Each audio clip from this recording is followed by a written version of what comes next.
2022 সালের এপ্রিলে বিয়ে করেন বলিউড তারকা জুটি আলিয়া ভাট ও রণবীর কাপুর।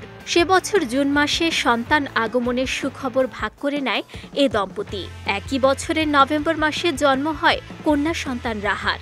দেখতে দেখতে প্রায় 2 বছর বয়স হল তার। এরই মধ্যে পরিবার পরিকল্পনা শুরু করে দিয়েছেন রণবীর আলিয়া। অভিনেতার কথায় মিলল এমন ইঙ্গিত। 2 সন্তান চাওয়ার বাসনা বিভিন্ন সাক্ষাৎকারে জানিয়েছিলেন রণবীর ঘরণী। এবার মেয়ে একটু বড় হতেই দ্বিতীয় সন্তান নিয়ে ভাবনা চিন্তা শুরু করে দিয়েছেন তারা।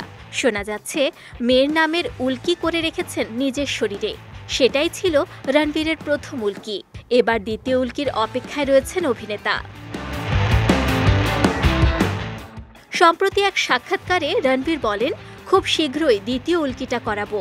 হয়তো সেটা 8 সংখ্যা সম্পর্কিত হতে পারে, কিংবা আমার দ্বিতীয় সন্তানের নামও হতে পারে। সম্প্রতি আলিয়া ভাটও এক পডকাস্টে এসে দ্বিতীয় সন্তানের প্রসঙ্গ তোলেন। এবার রণবীরের কণ্ঠেও সেই একই সুর।